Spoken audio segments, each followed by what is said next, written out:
Hey YouTube, Neo Flynn here once again. I'm in kind of a film happy mood today, so I might film a bunch of videos and just kind of release them here and there, so I don't bombard you guys with a bunch of videos all at once.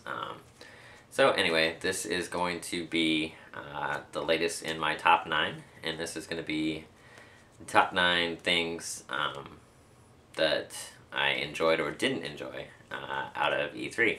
And sadly, I didn't get to watch a lot of E3 when it was going on. I was working that entire weekend, and so I didn't get to see a lot of the live stuff. I watched a little bit here and there, but I've been, spending some time watching some of the videos, some of the trailers and stuff that they released. So I've got my little list here, just to refresh myself. So excuse me if I keep looking down. So anyway, starting off, number 9, game that I'm really excited for. I've been excited for it since it showed up on the cover of Game Informer. God, what was it? April, I think? Maybe not. I don't remember. Anyway, I was on the cover of Game Informer, and that is Epic Mickey.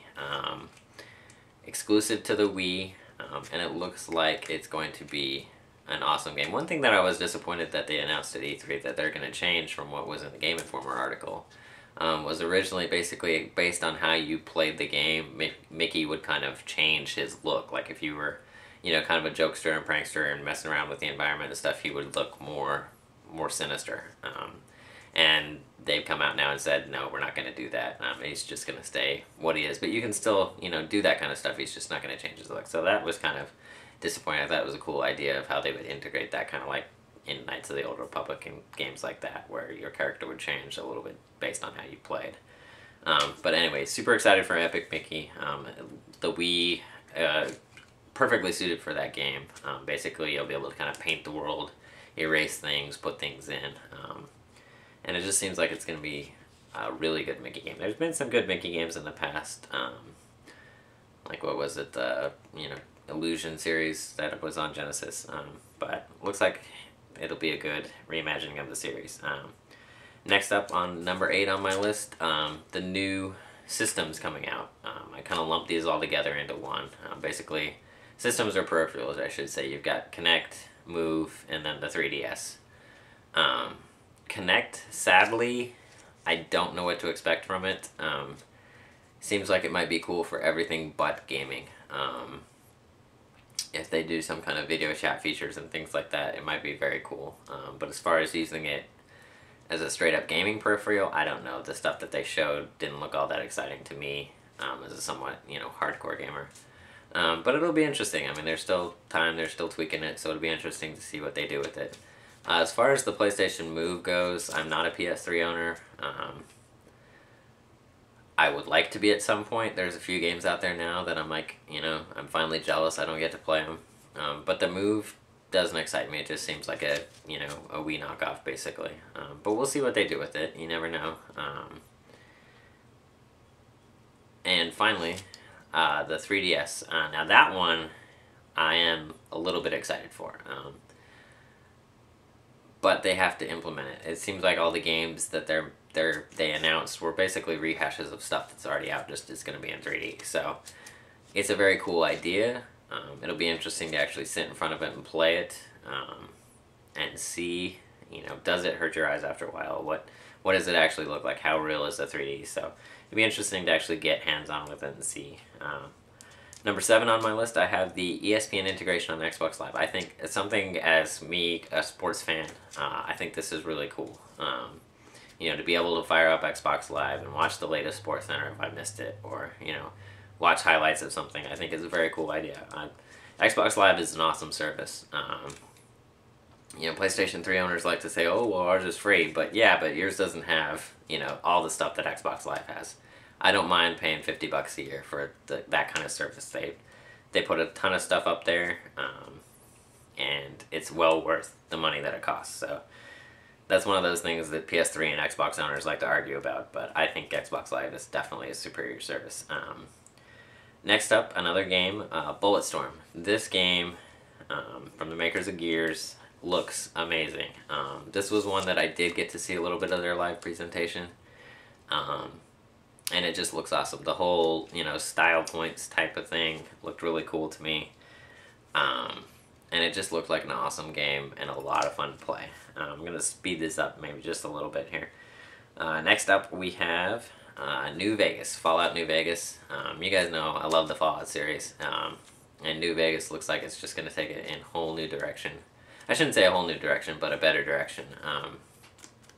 Taking what we loved about Fallout 3, keeping that, and then improving the stuff that we didn't like. So New Vegas, I will be buying the collector's edition for sure, day one when it comes out.